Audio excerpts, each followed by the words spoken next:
What happens when you put good people in an evil place? Does the darkness of the situation corrupt them? Or does our inner character hold strong? Hello, Curious Clan. Welcome back. Let's dive in. In August 1971, a psychology professor at Stanford University set out to answer this very question. He built a fake prison in the basement of the psychology building, hired a group of ordinary college students, and flipped a coin to decide which of them would be prisoners and which would be guards. The study was supposed to last for 2 weeks. It had to be shut down after just 6 days. This is the story of the Stanford Prison Experiment, one of the most famous, most disturbing, and most controversial studies in the history of psychology. It's a story that seems to reveal a terrifying darkness within us all. But as we'll see, the truth is far more complicated. The man behind the experiment was Dr. Zimbardo. He wanted to know if the brutality in American prisons was because guards were naturally sadistic people, or if the prison environment itself was so toxic it could turn anyone cruel. He put an ad in the local paper. Male college students needed for psychological study of prison life, $15 per day. Over 75 men applied. Zimbardo's team screened them, picking 24 they judged to be the most psychologically stable, healthy, and mature. These were normal, middle-class students with no history of violence or psychological problems. Then, with the flip of a coin, they were randomly assigned their roles. Half became prisoners.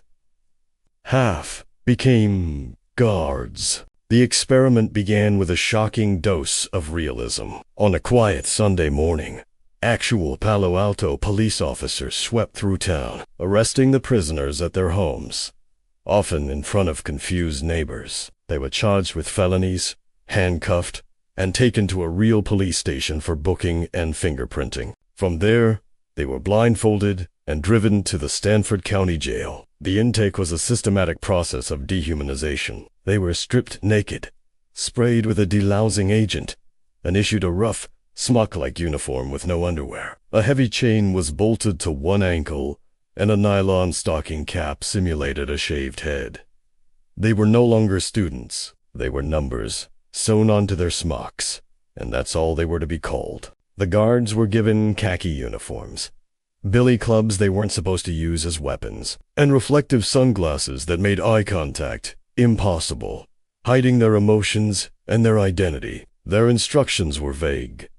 Maintain law and order and command respect. No physical violence was allowed, but beyond that, they were free to do what they thought was necessary. It didn't take long for things to unravel. On the morning of day 2, the prisoners rebelled. They ripped off their numbers and barricaded themselves inside their cells. The guards' response was swift and brutal. They blasted the prisoners with a fire extinguisher, broke into the cells, stripped the men naked, and took away their beds. The ringleaders were thrown into the hole, a tiny, dark closet that served as solitary confinement. The guards then shifted to psychological warfare. They created a privileged cell for the prisoners who hadn't rebelled, giving them back their beds and better food to try and break the prisoners' solidarity. Over the next few days, the abuse escalated. The guards forced prisoners to do push-ups, sometimes with other prisoners sitting on their backs.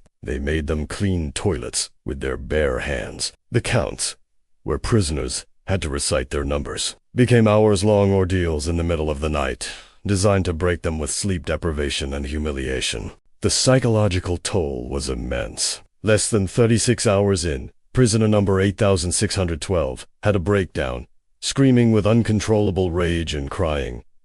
He had to be released. 4 more would follow him out for similar reasons. In one infamous incident, prisoner number 819 became hysterical. As Zimbardo tried to calm him down, the guards made the other prisoners chant, "Prisoner number 819 is a bad prisoner." The young man became so distraught that he refused to leave, because he had internalized his role so deeply he didn't want to be seen as a bad prisoner. The experiment, scheduled for 2 weeks, was spiraling out of control. Zimbardo himself was acting as the prison superintendent, and later admitted he had lost his scientific objectivity. So why did it stop? the credit goes to an outsider. Christina, a recent Stanford PhD and Zimbardo's girlfriend at the time. She was brought in on the 5th day to conduct interviews. She hadn't been immersed in the experiment, so she saw the situation with fresh eyes. When she witnessed guards marching prisoners to the bathroom with bags over their heads and chains on their ankles, she was horrified. She confronted Zimbardo, telling him, "It's terrible what you are doing to these boys." Out of more than 50 outsiders who had visited the prison, she was the only one to challenge its morality. Her horrified, objective condemnation broke the spell. Zimbardo realized the experiment had gone too far and shut it down the next day. For decades, the Stanford Prison Experiment was presented as proof of the Lucifer effect, the idea that good people can be transformed into perpetrators of evil by a powerful situation. The problem wasn't bad apples, Zimbardo argued, but a bad barrel that corrupted them. This simple, terrifying explanation became a staple in psychology textbooks and was used to explain real-world atrocities. But in recent years, a closer look at the archives has revealed deep flaws in the experiment, suggesting the horror wasn't discovered, but manufactured. First, the guards weren't just left to their own devices. Recordings reveal that Zimbardo and his warden actively coached them to be tough. Zimbardo told them to create feelings of frustration, fear, and powerlessness in the prisoners.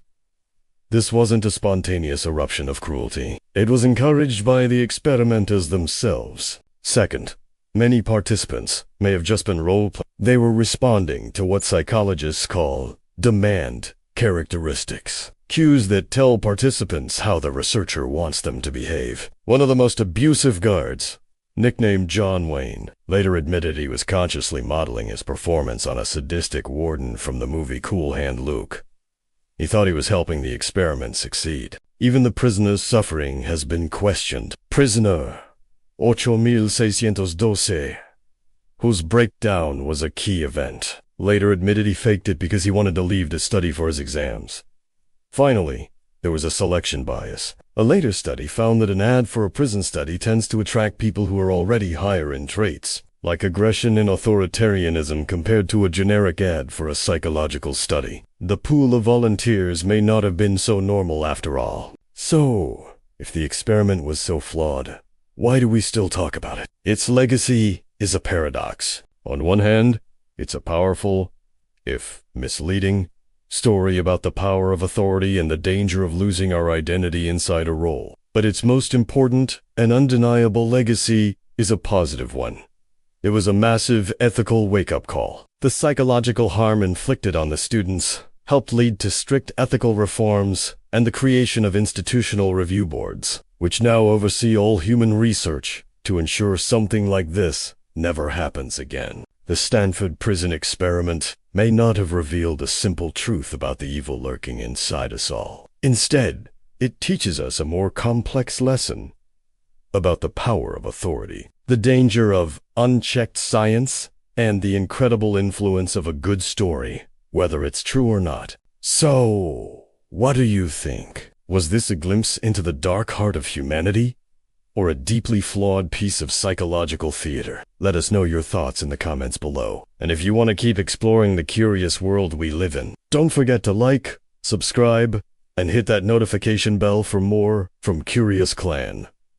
Thanks for watching.